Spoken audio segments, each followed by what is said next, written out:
Bonjour tout le monde, j'espère que vous allez bien. Moi ça va super. Aujourd'hui on se retrouve pour une vidéo Isekai partie 4. Allez, go!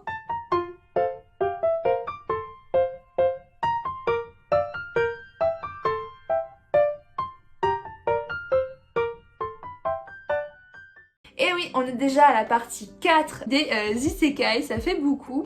J'en ai pas eu énormément, il n'y a pas eu si grosses nouveautés que j'avais pas présentées dans mes autres vidéos. Mais là, j'en ai trouvé quand même quelques-uns à vous présenter, donc let's go! On va commencer avec moi quand je me regarde en slime. Et oui, j'en ai jamais parlé pendant ces vidéos-là. Je voulais faire une vidéo spécialement dédiée à ce manga, mais je me suis dit... bon, ça sert à rien et il me manque une place parce que j'aime bien présenter 4 mangas. Donc je me suis dit, let's go le présenter maintenant. Alors,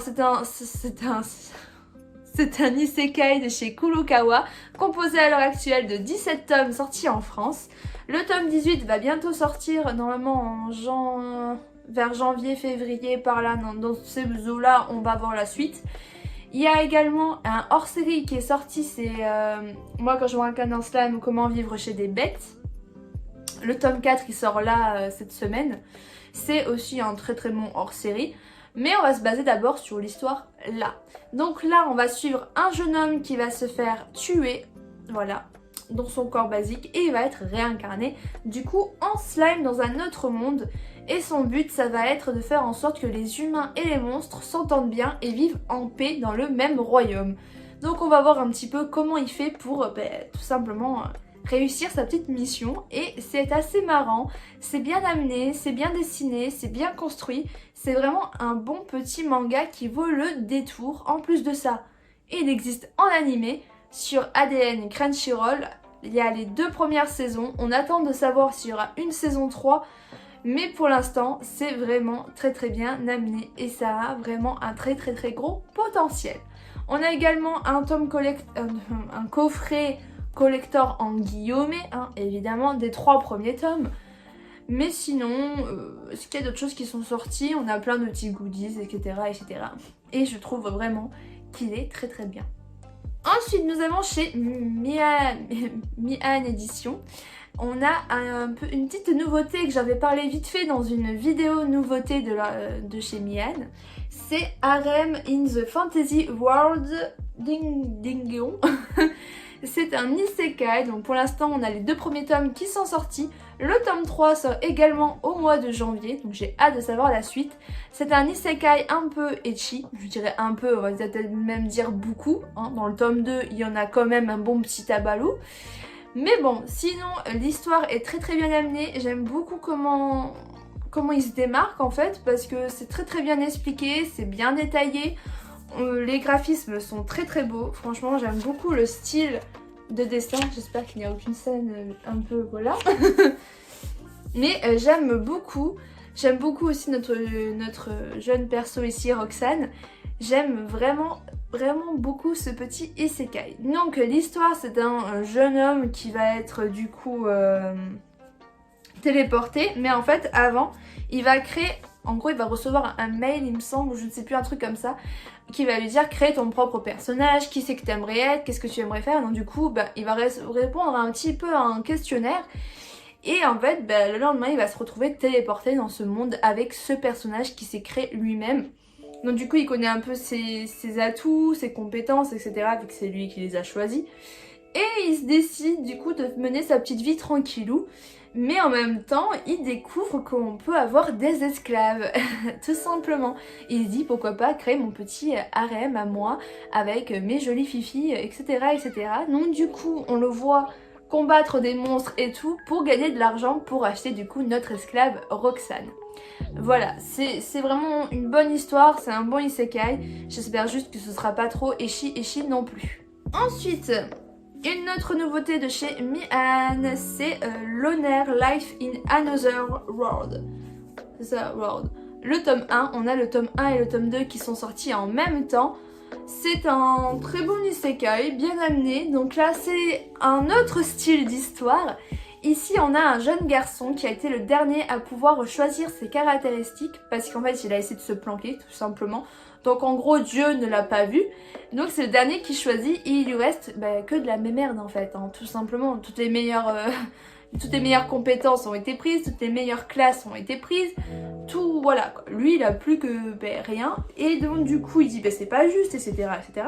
Et du coup Dieu décide tout simplement de lui donner tout ce qui reste. Donc il se retrouve avec 1 milliard de choses et aussi une capacité qui lui dit que c'est un héros solitaire. En gros, il ne peut pas évoluer avec d'autres personnes. Donc ça, c'est assez handicapant pour lui. Donc en gros, ils sont tous téléportés à la classe. Lui, il se téléporte après. Il ne peut être avec personne. Donc c'est vraiment genre battant. Et du coup, il va créer sa petite grotte, il va se débrouiller tout seul, il va s'améliorer, etc., etc. Et on va le voir rencontrer au fur et à mesure des gens de sa classe et essayer un peu de les aider tout en restant un peu à l'écart. Donc voilà, c'est bien amené, j'ai bien aimé les 2 premiers tomes et j'ai hâte de savoir la suite. Et pour finir, nous allons parler d'une nouveauté de chez Doki Doki qui est sortie ce mois-ci en janvier, c'est The Eminence in Shadow. Alors ça, les 2 premiers tomes sont sortis en même temps, c'est un manga assez... assez spécialement spécial, on va dire, hein, très clairement. C'est du coup une histoire basée sur un jeune garçon qui, quand il était dans son monde, genre au Japon, il voulait être un... comment il appelait ça? Un héros de l'ombre, en gros, être quelqu'un, le personnage secondaire qui est dans l'ombre, l'éminence de l'ombre, il disait, ou un truc comme ça. C'est assez spécial, on va dire. Voilà, donc du coup il s'est entraîné, il a fait de la muscu, il est super intelligent, il sait faire un peu tout quoi, il a vraiment de très très bonnes compétences de base. Et un jour il se dit je vais essayer d'apprendre la magie, simplement que dans le monde actuel où il est, la magie n'existe pas. Donc du coup il commence à faire un peu des trucs bizarres et il va se prendre un camion. Voilà, ce qui fait qu'il va mourir et il se retrouve téléporté. Mais par contre, ce qui est assez dommage, c'est que la zone, le moment de téléportation, on ne le voit pas, on n'entend rien dessus. En gros, il va juste se réveiller, tout simplement.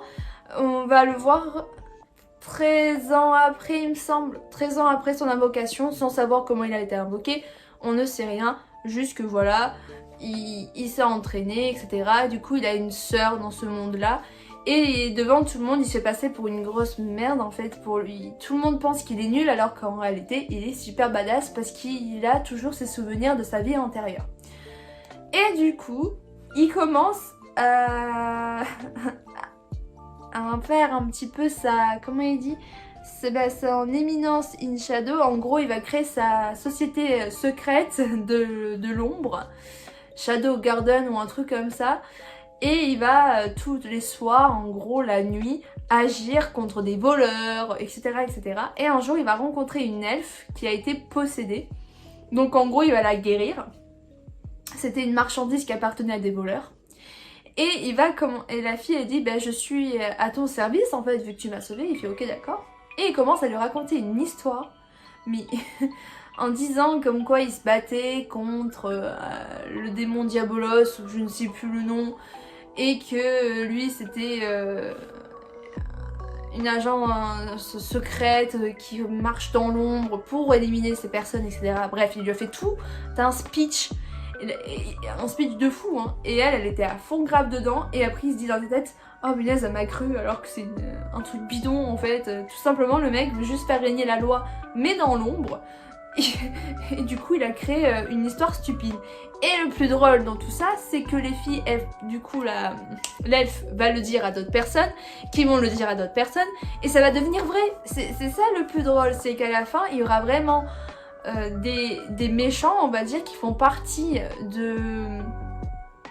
du groupe en gros clandestin caché de Diabolos, de l'ordre de Diabolos. Donc ils vont essayer de faire des expériences sur des gens en les transformant en monstres, voler, kidnapper la princesse pour essayer de prendre son sang royal parce que son sang est spécialement spéciaux.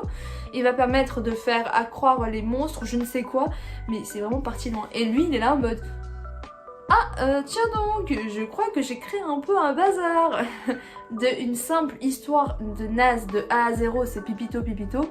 Le truc est devenu réel et tout le monde est persuadé qu'il y a un démon, un roi démon qui va revenir à la vie, etc. etc. Donc c'est assez... c'est assez marrant dans l'histoire. Donc j'ai hâte de savoir ce que ça va donner avec le tome 3, tout simplement. Donc voilà, je vous ai montré les 4 petits isekai. J'espère que ça vous aura plu. N'hésitez pas à vous abonner et à liker cette vidéo et à me dire en commentaire si vous avez déjà lu un de ces 4 isekai et qu'est-ce que vous en avez pensé. Allez, ciao!